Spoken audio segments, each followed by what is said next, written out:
Hello, I am Husky Light, and I wanted to do a talk today about Feng Shui and the principles of Yin and Yang, because I think it's very important in today's society.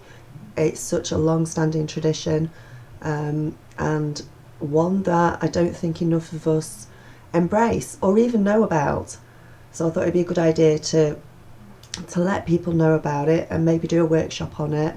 But for now, just to let you know a little bit about the principles of Yin and Yang. Yin and Yang is all about Chinese medicine, about philosophy, and these two particular words encompass everything. They used to describe everything that surrounds us, about the energies that surround us. And I think sort of years and years ago, back in the old days, in the really old days, when Yin and Yang was first developed, people were farmers back then, and these principles were applied to them as they wanted their basic material. So what we want to do is to live our lives with less effort, and using the principles of Yin and Yang, this can actually help us. So say you're a little old lady or a little old man, some of us almost are, and it's the end of your life and you're looking back on the life that you've had. You're peaceful, you're relaxed, you know that you've come to the end of your life, you're going to die soon. You look back on your life and you can see that it's been peaceful, it's been relaxed, you have lived life to the full, you have done everything that you wanted to do, and therefore at the end of time you're quite happy to go. Taking that as you know that, I mean, this little old woman that we're talking about in particular, she will be the one that held the parties on the full moon and made sure that everybody turned up and everyone had the most amazing time. You don't want to do a party on a new moon when hardly anyone turns up, or maybe half the people will turn up and then all they want to do is just talk about themselves when they're there. And you as the host will get depressed, you will get upset, you'll think you've not done it right. All the time and effort you put into organising it was a complete waste of time, all because the timing was wrong, all because it was not towards the full moon, it was not the full moon, it was not the most active and social time of the month. And this applies to every aspect of your life, when you are planning, when you are goal setting, when you are doing things that need to be done. We all find at certain times of the months where you just can't be bothered, where you want to sleep more, where you want to sit on your bum and not do as much. And there are other times in the month when you're running around. Take note of these times, even start a journal to take note of these times and notice where the moon is and what the moon phase is at this time, when you're feeling tired or sleepy, active. Even your mood swings as well. As I've said before, and I'm a great believer that because we are made up so much of water, the moon has a great effect on us. And the moon goes and comes, it ebbs, it sort of goes in waves, depending on what phase of the moon we're at within the month, and what a huge effect it has on all of us. So just as we can apply it to a party as a simple example, we can also apply it to exercise, we can also apply it to our work ethics, the way we feel. Every part, if we use Feng Shui as a framework and the foundations of our lives, can bring everything into balance and make things a lot easier for us, so that we're not pushing and going down the hardest route all the time. We always want to go down the path of least resistance. This is what I say in my angel messages every morning. We always want to find the easiest route. If you're trying to do something and it seems really hard, everything's against you, it may just be that the timing is completely wrong, or it may be that you're not meant to do it at all. So turn things around, look at things from a different perspective, go down the easiest route, try it at a different time of the month. Try it at the full moon instead of at the new moon or in between. I think sort of at the moment I've sort of brought up this subject because it's something I was always interested in a long time ago, and I was really into it. And it's coming up again, and especially now, we're in the middle of solar eclipses. We had one on the 20th, and we have another one coming up on the 4th. So the moon and the sun phases are very, very important to us at the moment. Plus it's the start of spring, plus it's the start of a new astrological year. So all of these things put together are really important to the way we feel, to the way we act, to our emotions. So what better way than to, if we're having difficulty in any areas of our life, trying to put it into a perspective of learning new things that will assist us, that make things easier for us, because none of us want to have a hard life. We all want to go down the path of least resistance. We all want things to work in a much smoother way for us. So what better way than to do it like this? Yin and Yang are the very essential first points in getting your life balanced. It's all about balanced. It's all about getting the male and the female balanced within yourself. Now, as a twin flame, I have had to learn, and it's automatically happened to me as well, about balancing my male and female within me, because the twin flame starts inside you, and you have to be whole as a person before your twin flame arrives, or you have an inkling of them, but it's all done in divine timing. But this yin and yang, this male and female, can apply to anything within your life, and it's not just about twin flames. Yeah, twin flames have to align their balance, their male and their female, which is their yin and yang inside them. How about if we do that surrounding us as well? How about we do that in normal relationships with other people? You don't have to be in a twin flame relationship to have that balance, to make a relationship work better for you. And that we all have come across problems where some of us maybe are more masculine than we need to be or have to be, and it causes power struggles within relationships. And this is where the balance definitely comes into play. Yin and Yang is not an exact science. It's not something that is mathematically precise. It's something that flows. We go with the flow. It's something that ebbs and flows. It is energy. It is the moon phases. It is male and female. It is all about trying to get the balance right, as much as right as we can do throughout our lives.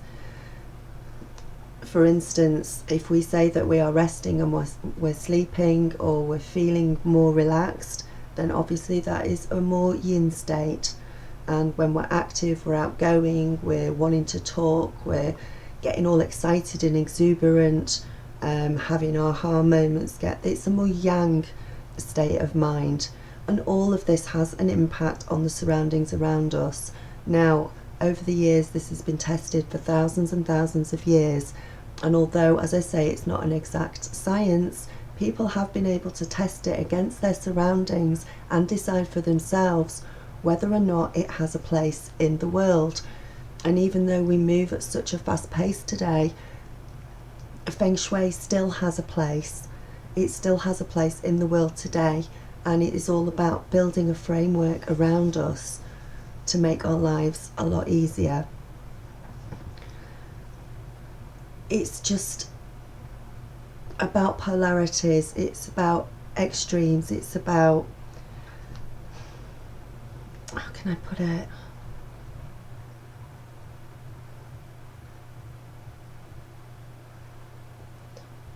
Nothing is ever definitely yin or yang, but it's all relative to each other, to make your life easier, to make your life happier, instead of you fighting against. It's like salmon in a river. They go with the flow. I think it's only once a year when they're going to spawn that they will go upstream to find their mate, but the rest of the time they swim and they go with the flow. And that is what we need to do in order to try and have an easier, more relaxed life. It is about surrender. It is about giving up the outcome, to the universe, to our higher selves, to our higher consciousness, to our angels, however you want to call it, but that is what it is all about. So once we've got these principles together, and we can start applying them to our home, to our office, to our surroundings, and see what sort of difference it makes to you. And I guarantee if you start to look into it, and if you start to follow some of the principles of Feng Shui, it will make a huge difference, I promise. You will feel more relaxed, you'll feel happier, you'll feel like you're not having to fight all the time for what you believe in, for what you want. You will come to a place of calm where you don't have to explain to everybody how you feel, what your particular thoughts are on a particular subject. If other people don't like what you think, you just tell them to get lost and move on. And you get to that point of doing that, you begin to attract people to you that are more in line and more in balance with the sort of person you are on an outward level and on an inward core level, because you are feeling more balanced inside and out. And whenever you are balanced on the inside, that reflects to the outside world, and people can see that. Also, as a person, you can be either more yin or more yang, and when you come to understand this, it may help you to create better partnerships and better relationships with other people.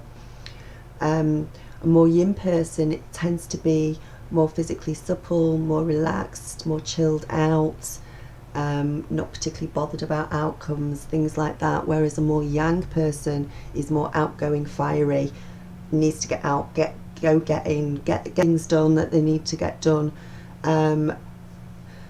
and they're more quicker, they're more alert. And also you can go to the extremes of this. If you're a yin person, you're more relaxed and everything. If you become too relaxed, if you become too chilled out, you can actually become depressed, and you can become very lethargic and want to sleep all the time, and become very slow if there is an over. So this is where balance comes in again. And with the yang as well, you can be go-getting and want to go out and everything else, but if it becomes too much, then it's almost like obsessive disorder. It's overly active, and it's overly enthusiastic, to a point where you make other people nervous because you can't slow down and you don't stop, and everything has to be done within that day. So there's just a huge difference in those two polarities, and it's about finding the middle ground. You don't want to get to the point where you get depressed and you have to have a mental breakdown or something in order to.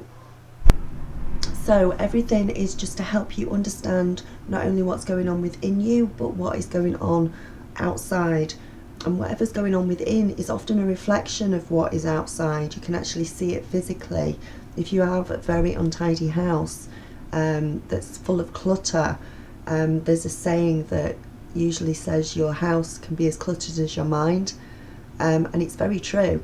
If you've got a cluttered house, that's usually a representation or a reflection of how you're feeling on an inner basis, on a mind basis, on a soul basis. And yin and yang Feng Shui applies to every area of your life, and every bit of your surroundings. So it applies to angles, either soft angles or sharp edges, sharp angles, squares, circles, shapes of every shape. It applies to all colours. Everything is male and female, and it applies to different parts of your home. And what's successful and what's not successful. It could be that you live within a very loving home, have a very loving family, and everything is amazing there, but you're very poor and you don't bring in much money. So on the principle of Feng Shui, we can have a look at that and tell you the most auspicious areas to activate your money zones within your home, depending on, what sort of year it is, and whether it's north, south, east and west. Everything applies, and we can look at that and say, right, okay, well, if we activate this northeast area or this northwest area, I'll go into that in more detail in other videos. You can activate the money section of your house in order to bring more money, in order to bring more luck in order to bring the fact that you might find a job very soon, or it'll help you study more. And it could be that you're amazing, you have a really successful job and you're really rich, but your love life's atrocious. You haven't got, again, it's balance. And what I'll do in other videos is tell you the best, most auspicious areas to activate your love zones, to get them going in order to bring more love in, and go through each room in the house and your garden, so we can go through the best way and the best colours for your bathroom, your living room, your dining room, your bedroom, your hall, what's good, what's not. And it's all about having a good flow, a good clear flow of air throughout your house. So I'll look at those in other videos, but for now I really hoped you enjoyed the principles of yin and yang and Feng Shui. I hope it's given you a little bit of an insight into it and how it can be applied to your daily life to give you more balance and to go with the flow more, and try it. Just try it to see if it works. Start trying to put it into action a little bit, and come back and let me know, please, because I'd be really interested to know. Find out what works best for you. You know, you may be too feminine and need a bit more masculine in you. You may, that sounded so wrong. Maybe. You know these things when you do live videos, right? You know what I mean. You know exactly what I mean. All of these things is about balance. And as I say, it may be that you need to balance up your male and female, not just within yourself, not just because you're a twin flame, but you can apply it to your outside surroundings. And the original Feng Shui, that is what it is meant for, and to apply to every part of your life. So I hope you enjoyed that, and I will speak to you soon. Namaste.